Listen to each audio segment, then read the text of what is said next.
নমস্কাৰ শ্ৰদ্ধাৰ ছাৰ বাইদেউসকল ইনফৰ্ম হাবৰ আন এটি গুৰুত্বপূৰ্ণ ভিডিঅ'লৈ আপোনালোকক স্বাগতম জনাইছোঁ আশা কৰিছোঁ আপোনালোক ভালে আছে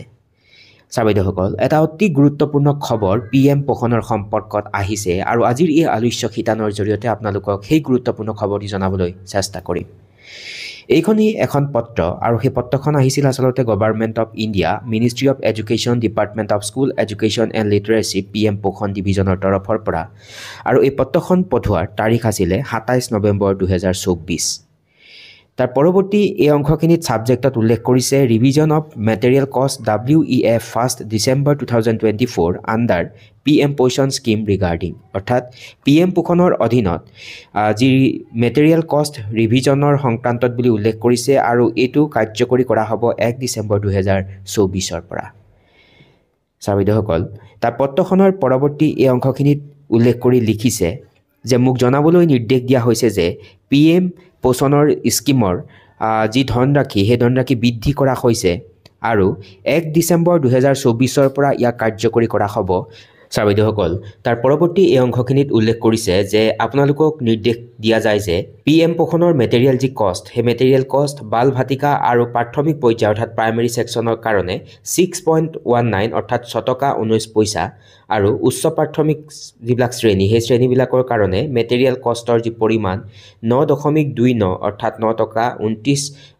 পইচালৈকে বৃদ্ধি কৰা হৈছে আৰু PM পোষণ আঁচনিৰ অধীনত ইয়াক কাৰ্যকৰী কৰা হ'ব 1 ডিসেম্বৰ 2024 পৰা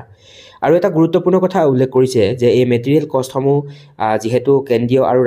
ৰাজ্যিক যি চৰকাৰ সেই চৰকাৰৰ মাজত শ্বেয়াৰ কৰা হয় আৰু নৰ্থ ইষ্টাৰ্ণ যিবিলাক ৰিজন অৰ্থাৎ আমাৰ ৰাজ্যখন যেহেতু নৰ্থ ইষ্টাৰ্ণ ৰিজনৰ অংশত পৰে গতিকে তাৰ কাৰণে যিটো আপোনাৰ চেন্ট্ৰেল আৰু ষ্টেটৰ যিটো ৰেচিঅ' ফাণ্ড পঠোৱাৰ ৰেচিঅ' হ'ব 90:1 ঠিক তেনেকৈ পত্ৰখনৰ এই অংশখিনিত আৰু কিছুমান কথা উল্লেখ কৰিছে গতিকে বাকিখিনি বৰ বেছি গুৰুত্বপূৰ্ণ নহয় বুলি ভাবি মই ক'বলৈ অকমান এৰি চলিছোঁ গতিকে মুঠৰ ওপৰত কথাটো এইটোৱেই যে এই পত্ৰখনত এই কথাটোকে কৈছে যে যি আমাৰ মেটেৰিয়েল কষ্ট PM পোষণৰ অধীনত বিদ্যালয়বিলাকক প্ৰদান কৰা হয় তাৰ পৰিমাণ বাল ভাতিকা আৰু প্ৰাইমেৰী সেকশনৰ কাৰণে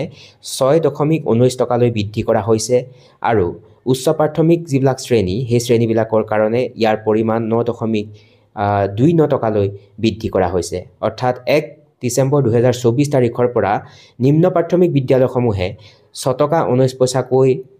মানে যি টকা সেই টকা প্ৰতিটো ছাত্ৰ ছাত্ৰীৰ বিপৰীতে বিদ্যালয় লাভ কৰিব আৰু উচ্চ প্ৰাথমিক বিদ্যালয়বিলাকে 9 টকা 29 পইচা পাবলৈ সক্ষম হ'ব প্ৰতিটো ছাত্ৰ ছাত্ৰীৰ বিপৰীতে তাৰ পাছতে এখন ইয়াত শিডিউল দিয়া হৈছে যে আপোনাৰ শ্ৰেণী অনুযায়ী শিডিউল ইয়াত দেখুওৱা হৈছে আৰু পাৰ চাইল্ড অনুসৰি কিমান টকা মেটেৰিয়েল কষ্ট পাব সেই কথাটো দেখাই দিছে এই অংশখিনিত উল্লেখ কৰিছে বাল ভাতিকা এণ্ড প্ৰাইমেৰী আৰু টকাৰ পৰিমাণ হ'ব 6.19 অৰ্থাৎ 6 টকা 19 পইচা আৰু এই অংশখিনিত চেণ্টাৰ ষ্টেট শ্বেয়াৰিঙৰ বিষয়ে উল্লেখ কৰি লিখিছে যিহেতু NER ষ্টেটছ আমাৰ যিহেতু আমাৰ নৰ্থ ইষ্টাৰ্ণ ৰিজনত পৰে আমাৰ ৰাজ্যখন গতিকে এই অংশখিনিত চেণ্ট্ৰেলৰ যিটো ফাণ্ড থাকিব 90% আৰু ষ্টেটৰ ফাণ্ড থাকিব 10% গতিকে চেণ্ট্ৰেলে যে নিম্ন প্ৰাথমিক বিদ্যালয়ৰ ছাত্ৰ ছাত্ৰীৰ কাৰণে যি ফাণ্ড আহিব তাৰ পৰা চেণ্ট্ৰেলে অৰ্থাৎ নিম্ন প্ৰাথমিক বিদ্যালয়ৰ ছাত্ৰ ছাত্ৰীসকলে 6 টকা 19 পইচা পাব প্ৰতিটো ছাত্ৰ ছাত্ৰী আসলতে তাৰ পৰা চেণ্ট্ৰেলে দিব 5 টকা 57 পইচা আৰু 62 পইচা ষ্টেটে দিব আৰু আপাৰ প্ৰাইমেৰী সেকশনৰ কথাটো যদি ক'বলৈ যোৱা যাব প্ৰতিটো ছাত্ৰ ছাত্ৰীয়ে প্ৰতিদিনে 9 টকা 29 পইচা পাব আৰু তাৰ পৰা চেণ্ট্ৰেলে ব্যয় কৰিব আসলতে 8 টকা 36 পইচা আৰু 93 পইচা কেৱল মাত্ৰ ষ্টেটে শ্বেয়াৰ কৰিব গতিকে বিষয়টো অতি গুৰুত্বপূৰ্ণ আৰু সেই উদ্দেশ্য আগত ৰাখি উপস্থাপন কৰিবলৈ চেষ্টা কৰিলোঁ মুঠৰ ওপৰত 1 ডিসেম্বৰ 2024 তাৰিখৰ পৰা